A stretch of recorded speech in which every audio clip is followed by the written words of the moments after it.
So first, let me disclose something. I am not a native Washingtonian. I moved here in 2002. I bring that up as a way to introduce hype, which is defined as extravagant or intensive publicity or promotion. Now, since being here, the DC hype meter hit about 8 when Joe Gibbs came back, and then second when they signed Coach Mike Shanahan. However, both of those people are not players.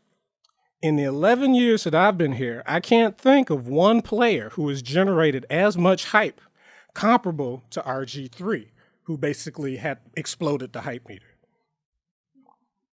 Now, in Dave's book, RG3 The Promise, we get an in-depth look at the man and at the rookie football phenom, Robert Griffin III. Some of y'all may know about this and the $10,000 fine that came after it, but Operation Patience, that's what everyone is dealing with right now. Now, the key word in that earlier sentence was rookie, because the only other rookie of recent memory that I can think of that had a book come out immediately after their rookie season was Tim Tebow. Now, there are a few Kindle-only ebooks on Andrew Luck, but those don't count. Those don't count. So for me, this sort of begs the question, why write about someone who is now only in their second year and who now has a surgically repaired knee? Will this book, now picture this, will this book in 10 years turn out to be what I mentioned earlier, just hype that'll be relegated to a box in the basement of all who purchase it tonight at our front counter? Or in 10 years, will Mr. Sheinin be hailed as a prophet for being the first one to fully broach the subject?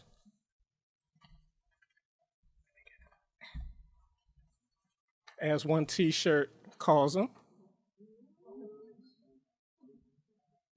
Will he be seen as a prophet for being the first one to broach the subject as RG3 carries the Washington football team on to multiple Super Bowl wins and himself gaining multiple league and Super Bowl MVPs, which would then render this signed book worth thousands of dollars on eBay in 2023? Again, purchasable at the front of the store after the talk. Only time will tell, but I know the Washington fans here hope for the latter. However, to be honest, from me, this isn't P&P, this is me talking, this year's Super Bowl and MVP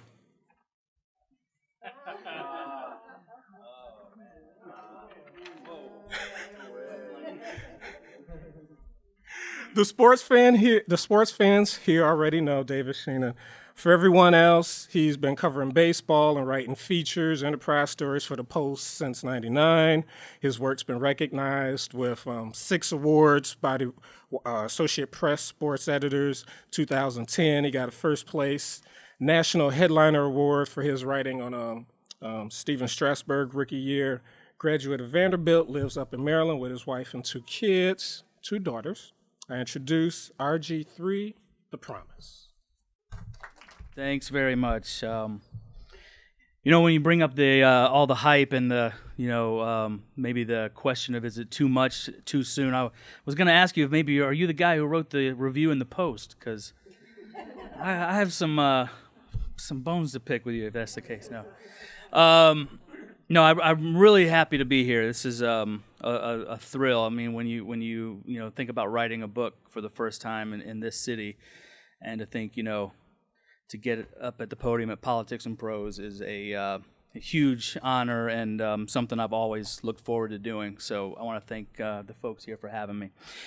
I feel like I want to keep my comments here at the beginning to a minimum, because I do feel like probably, you got a lot of questions to ask. This happens whenever, I'm anywhere publicly.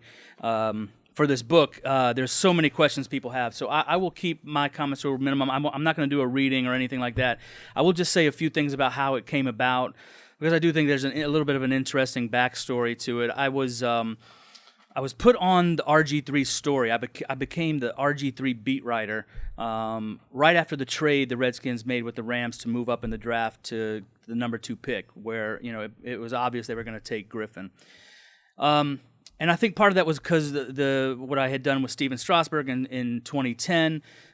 It's a great gig. You live and breathe this person, and you're immersed, and that's your assignment for the year, and you go deep, and I like that kind of thing. I wrote, in both instances I wrote 6 or 7 long pieces for the paper.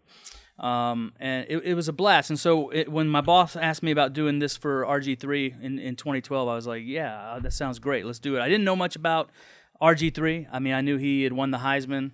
I knew he was the quarterback at Baylor. I honestly probably didn't know a whole lot beyond that, to be honest. But I got into it really quickly. I got a flight to his hometown of Copper's Cove, Texas, almost immediately.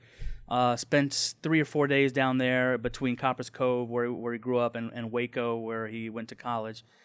And I think I was struck almost immediately that this guy was, beyond a star quarterback. There was something about him beyond even a superstar quarterback that he had a potential to be some kind of just really magnetic, almost icon figure if he lived up to the hype, which was already immense. He had won the Heisman. He was going to be the number 2 pick. We certainly at the Post and myself, we contributed to the hype. There's no question about it. We designated this guy as worthy of the man hours that I was going to put in on it, which was a lot. And so, but I was convinced immediately that it was worth it. He was that kind of person. So when I talk about the book with people, I usually start with the title, because the title, I think, speaks to the story, the promise. The publisher asked me for a list of possible titles. I sent him, 6 or 8 maybe, and this is the one he locked in on, having read the manuscript that I had sent, and I agreed. I thought it was perfect. It denotes generally the promise of youth and the promise of a young superstar coming to town, but there was a specific meaning there, that he and his mother made a pinky promise when he was 12 years old that he wouldn't get hurt playing football. That was the only way she would let him play. She held out all through his youth. He wanted to play football. She said no. And finally, he and his dad, Robert and his dad, kind of wore her down when Robert was 12. And she relented grudgingly and made him pinky promise with her that he wouldn't get hurt. And Robert said to her, "Mom, they won't even catch me, let alone hurt me." And, he was the best athlete in town by far. He was faster than anybody.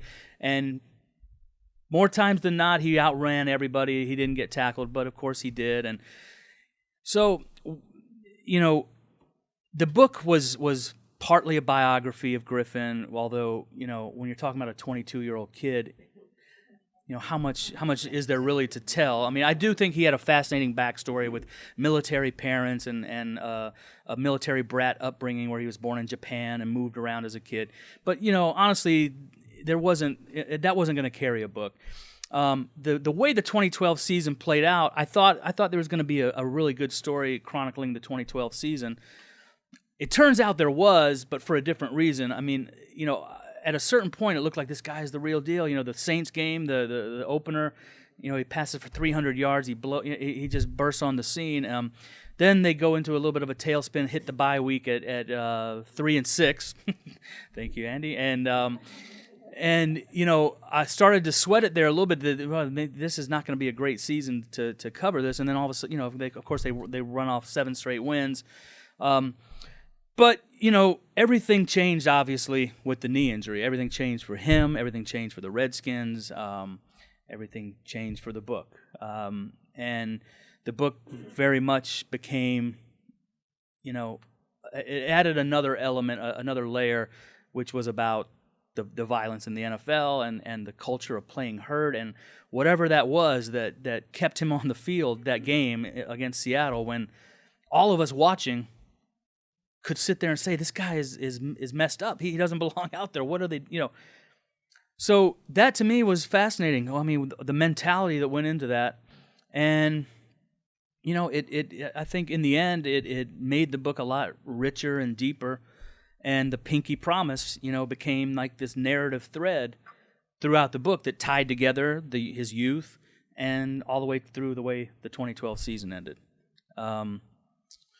One quick aside, and then I'll take your questions. In 2010, I was covering Strasbourg for the Post. I did this series of stories, kind of like I did with Griffin, and had a book deal, as some of you may know, which as soon as he blew out his elbow, Stephen, in August, the publisher killed the book. And that was because I pretty much understood it begrudgingly, but, he was going to miss an entire season. That elbow injury is a year long, and he was going to miss the 2011 season. So the publisher couldn't put out a book about a guy who wasn't going to pitch. So I was like, okay, well, tough luck. So when Griffin blows out the knee, I'm like, wow, you got to be kidding me. And I did, catch a lot of heat from a lot of friends and relations on Facebook and text messages, and there was a lot of talk about a so-called Sheinin jinx, which I wanted to make clear there is no such thing. It was a gruesome, grim coincidence that had nothing to do with me.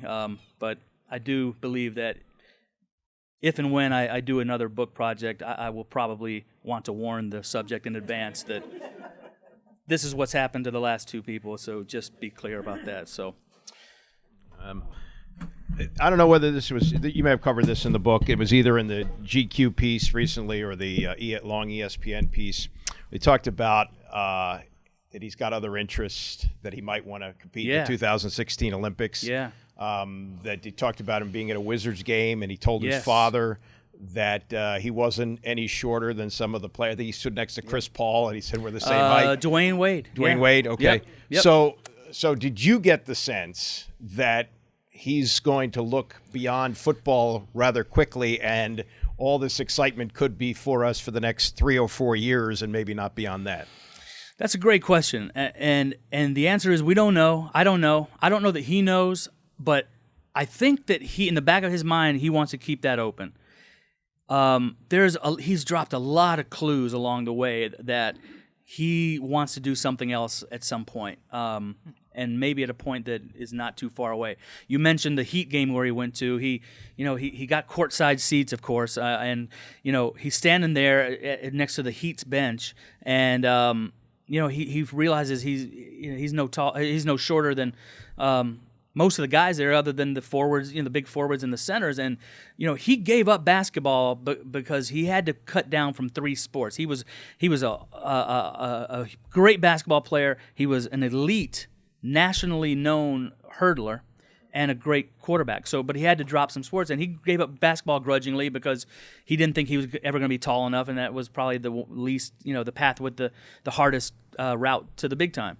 But he saw that, and he talked to his dad. He's like, Dad, I was standing next to these guys, and they're not any taller than me. I'm telling you. And he was excited about it.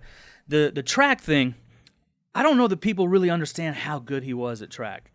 In 2008, he was a freshman at Baylor, 18 years old, NCAA All-American, qualified for the U.S. Olympic trials, made it to the semifinals of the U.S. Olympic trials as an 18-year-old, remember, and lost in his heat in the semifinals. So he was 2 steps away from the Beijing Olympics. And everybody was convinced that in 2012 he was an Olympian. There's no question. Maybe even a medalist. He was that good. And when the 2012 Olympics came around in London, and he had given up track by then. He gave up track in 2009, his sophomore year at Baylor, just to concentrate on football, again, grudgingly. In 2012, he would watch that stuff, and he would look at the names in the London Olympics and be like, I beat that guy, I beat that guy, I beat that guy. It ate at him. I mean, he wasn't there. And my own feeling, my gut feeling is that at any point, if this isn't going well, if he gets hurt again, if he gets bored of it, if he loses the fire, he might make a change. He's that kind of guy. He keeps his doors open. I mean, the path that I could see happening, if he stays healthy, no more knee injuries, 2020, could be the one. He'd be 30 years old. That'd be, on the back end of your prime. But that might be the Olympics where he says, I've had, at that point, 8-9 years in the NFL. I'll pull a Barry Sanders here, walk away while I'm still healthy, try to train for the Olympics. It may be a long shot at that point. He's had 2 knee surgeries now. But I guarantee you that in the back of his mind, he's thinking about that. So that's a long way of answering your question, I think. But yeah. You brought up Strasburg. I guess the skeptics would say that the Nats did the right thing with him to shut him down, possibly. You look at this season and you have to think twice, and obviously the Redskins haven't started this year, but do you think that perhaps the Redskins, I mean, a lot of folks say they're somewhat of a dysfunctional organization from top down. I mean, is there any proof that they could have, told him not to go back in the Seattle game? And there was obviously there's so many side stories about Andrews and all that stuff, but did they make the wrong decision and the Nats possibly the right decision? We're talking about young athletes with long careers ahead of them. Yeah, that's a great question, and I mean, there have been those parallels have been made. In terms of the Nats, let me just say one thing about that, and that's that the problem that most people had with that shutdown of Strasburg was not questioning the medical, truth. It was probably medically the right thing to do, but there was a certain hubris, that it showed that there was an assumption, well, we're going to be back in this position again next year and many years after. We've got this big window that's open. So if we shut them down for 2012, hey, we've got 2013 and we're going to be in the same spot. There was some arrogance to it, and I think that's what turned people off. Right. And as we've seen, that arrogance is unfounded. I mean, they're a train wreck. So the situations are so different and really so apples and oranges. I mean, I looked into this thing a lot, the Seattle game, what could have been done there. And yeah, there were things that could have been done. I mean, there were 3 people who could have taken him out of the game. There was Robert himself, Shanahan, or the doctors. But when you get deep into it and you look at everybody's role and the mentality, I think everybody did what they had been trained to do. The player is gonna go until he can't go anymore. He can't take himself out of the game because if that gets out, now his reputation is ruined. I use the example of Jay Cutler, who pulled himself out of a playoff game against Green Bay and never lived it down. Even though he had a serious knee injury, he had a grade 2 ACL sprain, but he's always going to have that peg to him now. And I think that example especially leads players to high-profile players like quarterbacks that I can't take myself out of this game. So Robert got in the coach's face. Not only did he want to stay in the game, but he demanded to stay in the game. So now you look at Shanahan. Well, if your star player is in your face telling you, I can go, do not take me out of this game, and everybody else on the team is playing hurt at that point in the season, I think you're going to have a problem on your hands if you take him out. You're going to have a problem on your hands with the quarterback because we've already seen how bullheaded he is. And you're going to have a problem with the locker room because that's their guy, and that's the guy who's going to take them all the way if they're going to do it. And they're all playing hurt, and you're going to take this guy out when he's saying he's fine. So I think Shanahan, I mean, a lot of people crush Shanahan. I just feel like he did what he was trained to do. The doctors, that's a complicated thing. Obviously, there's whether or not the doctors are using the best medical practices and are ethical people, and I have no reason to think they're not. There's an inherent conflict of interest when you're working for the team, essentially. Your job, is to get them patched up and back on the field. So there's all these layers, and my conclusion, and I don't know how many people agree with this or not. I would assume it's a minority opinion, is that there's really not a person to blame. It wasn't one person. It was the culture of football. That's the way. I mean, I think I bring up this old Chris Rock joke about the tiger that mauls his handler, Siegfried and Roy or whatever. And Chris Rock was like, man, people were blaming that tiger. Man, that tiger didn't go crazy. That tiger went tiger. And really, I think that's what happened. I mean, the football coach didn't go crazy. The football coach went football coach, and the player didn't go crazy. The quarterback, he went quarterback. And that's just what I chalk it up to. It's the culture of the game, and it was an eye-opening thing for me having come from a baseball background. It's so different than baseball. Well, here's two things. One, you're right about the culture. I played the game. You don't take yourself out. That's the end of it. If you can walk, you can play. Secondly, they made him offensive captain. Right. Yeah, The he has a captain is not responsibility. going to remove himself That's from right. the game. That's exactly right. Hello. I mean, he might be a transcendent figure, but he's not that transcendent. No, that's for sure. It's human body. And in line with that, let me ask you this. We're right on the edge of a time when we may be seeing more quarterbacks doing read option in the pros. Yeah. Now, that's going to have a huge effect on the drafting and the bringing along of quarterbacks on Division One. So you can see that train leaving the station. The question is this going to happen? Is it sustainable? In which case, he will need one or two really good, experienced backups because they're good. He got chopped up already. Yeah. Colin Kaepernick did not yet, but that's going to happen because he only played 7 or 8 games or whatever it was. Any of these guys is one. I mean, look what happened to Tom Brady. Tom Brady missed an entire season because someone rolled into him. Right, as a straight drop back guy. You're not safe as a straight drop back guy. No. Peyton Manning almost broke his neck. So the more that happens, the more the odds go up. Do you foresee this happening? I think it's moving that way, as you said. I mean, this past year, there's been experimentation with it in the past. I mean, Cam Newton was in the league a year before Griffin. They did a lot of stuff like that with Tebow in Denver. But this past year, you saw 3 teams committing to it. Actually, 4 teams if you count the Panthers, who had already been doing it. But the Redskins, Seahawks, and 49ers all committed themselves to this offense. And they were successful. Look, those 3 teams all made the playoffs, and Kaepernick made it to the Super Bowl. So, let me ask you a follow-up. If you're Mike Shanahan, you say, okay, we have a limit on how many of these we're going to call. I think that's, and that'll be the end of it. I think that is the area of that's where they're going to meet halfway. I think Griffin and his camp wants them to run it less for obvious reasons. Shanahan wants to keep it in the offense because it's successful, clearly. And I think the midpoint is, maybe you put a quota, not a hard quota on the number of plays you run like that. But the thing about that offense, I think, it requires such care by the coach and the quarterback.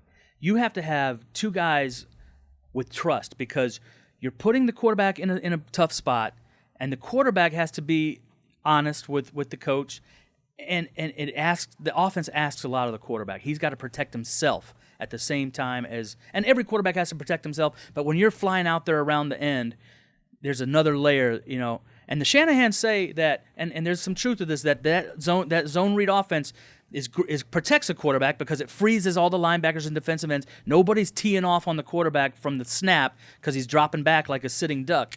So it keeps everybody on their toes. It buys room, buys space, but the quarterback has to be smart. That's the only way it's going to survive. You do, right. Once they come in. Exactly. And you got to have a quarterback that's smart. And Robert's smart. He can do this. The thing that we don't know if he can do is rein in that ultra competitive side of him that's gotten him in trouble. That's what we haven't seen yet, and that's what I'm personally fascinated to see in 2013. Yeah.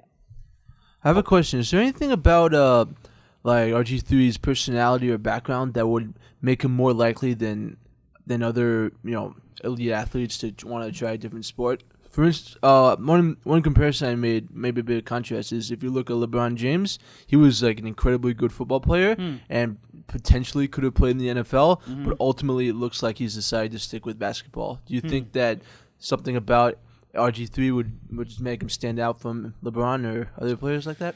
I don't know. Obviously, there is just an amazing athleticism that ties them together, and if you're that good at football, as a quarterback, you're probably likely to be that good at other sports. You're not just pigeonholed into one sport. But I do think that a specific thing with Robert, he's always had varied interests, and it's not just sports. It's not just other sports. I mean, he has had a lifelong dream of going to law school. and he will. I will guarantee you that he will go to law school when he's done playing. He was going to go. He finished his Baylor degree in 3 years, and was going to go into law school his junior year of eligibility, which was actually his 4th year there because he had a medical red shirt. He was going to go into law. He wanted to go into law school and play his junior year at Baylor, but they talked him out of it. Just look, first year law student and quarterback in the Big 12 are just not really compatible. So don't do that. So he went and got a master's degree instead, or he was actually a thesis shy of a master's when he left. So he has a plan. He wants to go to law school. I believe he's going to go into politics. I honestly believe that. He's dropped us some hints on that. So he's just someone who doesn't like to close doors. He likes to keep all these doors open. I make comparisons in the book a few times to Bill Bradley, the former Princeton star, the NBA Hall of Famer, and former senator from New Jersey who actually ran for president once. He's similar to that. Robert's not as smart, brilliant, smart. Bill Bradley was a Princeton man. He was a Rhodes Scholar. I mean, Robert's smart, but he's not like that. But they have the same sense of keeping doors open and varied interests outside of their sport. And there's a sense that the sport, their chosen sport, is more of a vehicle to get them to something greater than it is the end all be all. Yeah, I had 2 things. One was I just wanted to point out that none of the injuries that Griffin suffered last year happened on read option plays. Right. The Atlanta concussion was where he pulled the ball down and ran. Scramble. Mm-hmm. Again, in Baltimore with Haloti Ngata. Yep. And then just before he threw the second touchdown in the first quarter in Seattle. Right. He ran out, sprinted out. Down by the goal line. He came up lame. Yep, that is correct. Those are all pass plays. Absolutely. The Shanahans say that all the time, Yeah, and they're right. It's a good point because It is a good point. because I see in the media they whenever they talk about injuries to RG3, it's constantly mentioned the read option. right, And he didn't right. get injured on those plays. right. He might have taken a beating on them, but he didn't get injured. That's exactly right. That's one of the things that led me to my question, which is the relationship between RG3 and the Shanahans. Recently, as you know, he had a press conference to deny that there was a rift between himself and his head coach. Right. It seems if you do that sort of thing, there might be a rift Right. between yourself and the head coach. Right. And I notice a person who's very influential on him, his father, RG2, has been rather critical with some of his comments to the media during the offseason, suggesting that the Shanahans had misused him, they were exposing him to too many hits. Right. And he seemed to indicate that his vision of RG3's career was more like Drew Brees or Peyton Manning, or Dan Marino. He wanted him to be a drop back passer. Yeah. And I was wondering, is this affecting the relationship between RG3 and the Shanahans? Because right now he seems like he wants to get back on the field, but I can't escape the feeling that there's something else going on. That his parents believe that he got beaten up too much, and there's resentment between that family and the Shanahans. Yep. I was wondering what insight you had to that. Well, it's there is, I would say, some tension left over. I mean, the father developed Robert as a quarterback. He put him through drills from an early age. He was his coach all the way through. Even when Robert played high school football, he came home and talked about it with his father, and the father would overrule some things, and he developed him as a drop back quarterback. That doesn't mean that like he felt he was going to be, Joe Flacco or something who has no mobility. I mean, you can't survive. Well, I guess Flacco hasn't he? Won a Super Bowl, but it wasn't as if there was a no running edict, from the Griffin camp. They just wanted him to run the ball more, to throw the ball more. And when Robert was given some input on the offense, as most quarterbacks are, more so as the season went on, he would try to steer it away from the zone read and into more passing. And there was a little bit of tension there. It was fine. They were winning games. Robert is a good soldier. I mean, I think that all the stuff you've seen him say at press conferences has all been in the same vein, which is, I'm ready to go. I want to play. It's not subordination to say that. He hasn't been an insubordinate. I mean, he wants to play. He wants the coaches to know that. He wants the media to know that. He'll go out there and show off, for the media when they're out there, because he wants to show how healthy he is. But he hasn't crossed that line, I don't think, to being insubordinate and going against the coach's wishes. He just wants it known, I'm ready to go. Now, I think there is some leftover tension from the way everything ended. I think they've buried the hatchet. They've talked at length about this, Robert and Mike Shanahan. But I think on the Griffin side, there's a little bit of a wait and see. Like, let's see what this offense looks like. Let's see if we evolve at all before he fully commits emotionally to it. And the dad, a lot of people had a problem with what the dad said, and I'm one of the reporters who he spoke to and said some of this stuff. I never took it as anything other than a dad looking out for his kid, and it wasn't as if the dad called me up and said, "Hey, I got something I want to say about this offense." I called him up and said, "Hey, what do you think about this?" And he answered honestly, and people ripped him, and I could understand, people want to say just stay out of it, it's not your business, but Robert can't say these things, because he is the good soldier. He's an employee. He's very much about being a leader, keeping the peace, stuff like that. I think the dad is speaking for him in a certain way when he says, "I want them to run it less and throw it more." And it was very interesting to me, Robert's reaction when someone brought that up to him. I think this was the first news conference of OTAs, first time Robert spoke to the media since January, and his dad had said this stuff. And Robert's response was, "Hey, I'm proud of my dad for saying that." He didn't distance himself from it. He also didn't back the comments, the substance of the comments, but he just said, "Hey, I'm proud of my dad for saying that. He's looking out for me." And I just don't see a problem, really. I mean, the coach doesn't have to have a buddy-buddy relationship with the quarterback. They have to be on the same page strategically, and they have to have some trust there. And I think that's being built back up from where it left off in January. But I don't think they have to love each other. I really don't see a problem. Yeah. I just one other thing. Can we get a prediction? September 9th, yes or no? I will make a prediction. If Robert plays, if he plays week 1 and all the way through, I mean, they're going to improve. I'll give them one game. I'll give them 11-5. That'll be a one-game improvement. The offense has everybody back. They were the best, maybe the best offense in the NFL, the best rushing offense in the NFL. First in yards per play. First in yards per play, and first in rushing offense. And that was without Garcon for almost half the year, without Fred Davis for almost half the year, your best receiver and your best tight end, and without Griffin for all of one game, parts of 2 others. You get everybody back healthy. Alfred Morris is obviously a great, and I'm not an NFL expert. I should have said that at the beginning. I'm not an X's and O's guy. But they should be a better offense with all those guys back. That's my feeling. Okay, thank you. Yeah. Hi. My question would be: here's a 20-year-old, super talented 20-some-year-old who's expected to do so much in terms of restoring football, bringing back to a city, that kind of thing. In your talks with him, could you go into a little bit about how he handles that? I mean, obviously, you're trained to do it. It's not like it wasn't like someone came to him, but that's still got to be very interesting. Yeah. What does he do off the field to try to handle that pressure or whatever impact it has on him? I mean, it's an enormous thing. I think he doesn't think it is. He did it on a smaller scale, granted, but at Baylor, maybe to even a bigger degree on a smaller scale, if that makes sense. Because at Baylor, in Waco and in Central Texas, he was the only he was the face of the football team, the athletic department, and the whole university. I mean, they're naming streets after him, putting up statues of him. I mean, so he did this essentially on a smaller scale, granted, right. But he's used to having that on him. And I think the thing that he does well to deal with it is, shut it off. I mean, he does everything he can to keep his existence as normal as possible.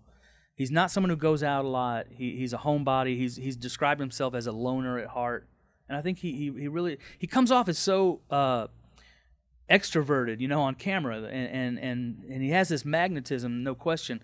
But deep down, I think he's kind of a loner, and he knows how to decompress. He knows how to get away from it all, and he does. He does it all the time. Thank you. So you talked about how you started to write the book before he got injured, right? Yep. How do you feel after the injury? do you think this sort of enhanced his legacy, made the book better? Let's say he doesn't get injured, and it's more like a Russell Wilson situation, and he wins that game for Seattle, but then loses to Atlanta. Yeah. Because I'm thinking back with, say, Jordan, he got hurt his second year, Strasburg or Derrick Rose. Yeah. Similar situation where he had a chance to come back against Miami and just chose not to. Wasn't mentally ready. But, so my question to you is, since you didn't know that he was going to hurt himself, but you were still, trucking through with the book. Yeah. Does that make your book that much more interesting? Yeah. Well, I mean, there's a couple of different aspects of that question. It's a good question. I think the book was, made a richer book. I mean, for it. I mean, there was one of the lines in the book I said was that by the end of the season, Griffin had become a victim of that culture of violence in the NFL, but also, along with Shanahan, its ultimate expression. I mean, he wasn't just a victim; he was a perpetrator, really. I mean, and there were so many. I mean, the NFL is at a crossroads right now, and they were at a crossroads in 2012 with the same week I went out to Texas to meet with Robert and his family for the first time in March or April was right when Bountygate came out, the Saints thing, where they're putting $5,000 to take out a quarterback, and this whole year, I mean, the concussion scandal. I mean, there's 4,000 ex-players suing the NFL right now because over whether the league did enough to inform them of the risks of concussions. It's billions of dollars at stake. The NFL is at a crossroads because there are players dying, there are players crippled, and you've got to do something. But you can't do too much, or people are going to be turned off. People want to see. They tune in for the car wreck on every play, and it's a tough spot. They're at a crossroads. So all of that I feel like became fodder for the book after what happened to Robert. So I think it became a better book for it. I mean, it's unfortunate that it ever happened. I was as horrified as anybody, and was sitting there saying, "Get him out, like all of us." But in the end, it made the book richer, I think. And as far as enhancing his legacy, I mean, in the NFL, it's almost required of you to have that mentality, and so it doesn't even enhance your legacy as much as doing the opposite would have torpedoed your legacy, like we saw with Jay Cutler. I mean, when you think of Brett Favre, I mean, you think of him limping around out there. He played a whole season on a sprained LCL. I mean, Ronnie Lott won the Super Bowl with his pinky cut off. It was like, cut it off, let me get back out there, and cut off his pinky. He played. I mean, there's Emmitt Smith played a whole year with a separated shoulder. I mean, that becomes part of legacies in the NFL, no question about it.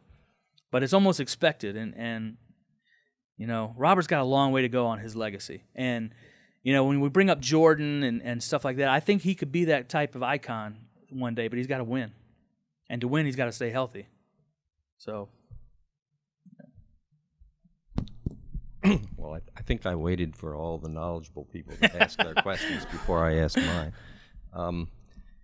This is politics and prose, so my question is, if RG3 were to fulfill your prophecy and become a politician, what would his politics be like? It's a great question, and this is Washington after all, and politics and prose.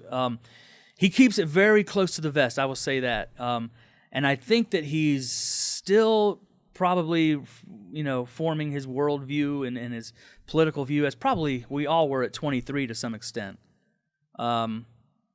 Unless, we went to, Berkeley or, I don't know, Oberlin or some kind of where, your political leanings are pretty much determined in advance or something. But I asked a friend of his, one of his close high school friends, about that, and the friend said, we don't even know which way really, because in 2012 we were talking about the election, and Robert said, yeah, if Obama wins, that would be great, because we'll have an African American in the White House for 4 more years. That'd be great. But you know what? If Romney won, that'd be pretty good too, because we'd have lower taxes. So So that leads me to think that Robert is probably a small tax, small government leaning conservative on fiscal issues, but I think on social issues, despite his strong Christian belief and stuff like that, that would tend to skew conservative. He's got a strong connection to the civil rights movement. I think he might lean more liberal socially. So he might be what we would call a libertarian. That would be my guess right now. But we got a long way to go for that. So I think he's still forming it. That's a great question. Yeah. So the Sports Illustrated article came out today about, I guess yesterday, on London Fletcher having a concussion and not saying anything about it. And there was the audio clip of Robert telling Trent that he knows he's hurt, don't mention anything about it. Yeah. So basically it comes, in my opinion, the players can't be trusted as far as their injuries. No. But how much do you think Shanahan has trust in Robert that, he will admit, okay, something's wrong at this point? Like you said, he's going to go out there no matter what. Yeah. But how much do you think Shanahan's hearing that and just, listening and trusting as opposed to being like, all right, yeah, I hear what you're saying. Sit down, Kirk, get in there. That's a great question. And I mean, Shanahan has said that I'm going to have to take that into consideration next time, that, he was not fully truthful with me last time. But again, I feel like in the heat of the moment, your tendency is to try to get him back out there if he can go. And Robert is going to be the same way. He's going to say all the right things now. He did this before. He got the concussion in week 5 against Atlanta. Came out of that, tried to go back into that game, even when they took his helmet away and he's in the locker room and by rule he can't go back in the game. He was still trying to go back in the game. And then afterwards he said all the right things. I'm going to learn from this. I'm going to get down better. I'm going to protect myself. My health is too valuable, blah, blah, blah. And then, he goes out and launches himself into 3 guys. I remember that was against Carolina, I think, where he tried to get a first down. He launches himself into these 3 guys and gets spun around like a helicopter. Was okay. He didn't get hurt on that play, but it's just like, man, you're not learning. And so he's always said the right things. It remains to be seen. If the same thing happens again this fall, this winter, is Shanahan going to pull the guy out if he says he's okay? I would like to think he would, but I don't know. Like I said, that coach didn't go crazy. That coach went coach, and I don't know, man. It's just such a brutal game. Being around it for a year, like I was after, what's funny is I was an intern at the Post in 1990 and stuck around for a while and got to cover some of the Redskins in '91. I'm really dating myself here, but that was the Super Bowl year, the Mark Rippon Super Bowl year, and I was around writing sidebars and stuff. I thought I was really cool, and I remember Joe Jacoby was like the largest mammal I had ever seen. I mean, how possibly could somebody be that big? Well, now that's an average lineman. I mean, 300 pounds was huge back then. Refrigerator Perry became a folk hero because he was 300 pounds. That's the average lineman now. This game has changed so much. It's so much faster, and the players are so much bigger. I don't even know what I was trying to answer with that, but it's just such a brutal game. I mean, they're all looking to knock out the quarterback, whether there's a bounty or not. And Godspeed to them all. I wouldn't let my kids do it. The dynamic of Snyder, RG3, Shanahan. Yeah. RG3 correspondence dinner, rolling around with Snyder like he's liked to do with his stars over the years, including Portis and even LeVar before that. Where's that going? And if there is another season, and are you as surprised as I am that Shanahan is going into this season without a contract extension? Yeah. Great questions. I mean, it's very unseemly, I think, this owner-player dynamic. It's weird. I mean, you don't see that. You don't see, you don't see Peter Angelos palling around with Cal Ripken, and you don't see, it's just unusual. It's very unusual, except for Snyder, it has become a bit of a pattern. Like you mentioned Clinton Portis, he was very tight with him, and it didn't really end well, and so if I'm advising Robert and I'm not, I'm kind of telling him you might want to like kind of distance yourself from that, because that can't really fly so well in the locker room. I can't imagine. You're not enemies with the owner, but in a labor management situation, they're on the other side. The union probably isn't real keen on that, I would guess. But then again, maybe they just are fond of each other. I don't know. But it's been more than the White House correspondence deal. I mean, it was the most of the off season. I mean, they went to a Hollywood premiere together in California. It's been a lot. I wrote in the book about the Thanksgiving dinner they had together in Dallas. I mean, do you think though that's related to the fact that Shanahan doesn't have? Yeah, I think maybe it is. Yeah, I think so. I mean, but again, I mean, I think that with Shanahan, I mean, there's no need to push it now. I mean, let's wait and see. I mean, but I do think that if there's any kind of like a power struggle, or if this goes bad, that the one who's going to bite the dust is Shanahan. It's not going to be Griffin. I mean, that's pretty clear. So, yeah. I have a question. His father wants him to drop back and pass, and some other people want to drop back and pass, but he sure looks like he really likes to run. I mean, when he's running, it's almost like several of the games look like he chose to run rather than throw the ball. I mean, he'll look at one or two or three receivers, but he still looks like he enjoys the heck out of it. I think he does. I mean, I think he doesn't like getting hit, but he likes to run. I mean, I think he knows he's good at it. And I think, even if they throw more, he'll always have that in his back pocket, and that's a weapon. I mean, if you can scramble for a first down on a 3rd and 8, that's a huge weapon, whether you're dropping back, 50 times a game or 20. And I even mentioned at one point in the book how, if he lost a step because of his knee surgery, and I don't know that he has. I mean, it's hard to tell with what we've seen so far, but that might not be the worst thing in the world for him if it puts a little kernel of doubt in his mind to not run it so much, and maybe the Redskins don't run him as much because of it. He's always going to have the speed and mobility to scramble for a first down or get around the outside on a keeper or anything like that. He's never going to be slow. He's never going to be Joe Flacco. I mean, he's always going to have that. But if he loses just enough to put a doubt in his own mind and say, "Hey, I don't have the legs like I used to," that might not be the worst thing in the world.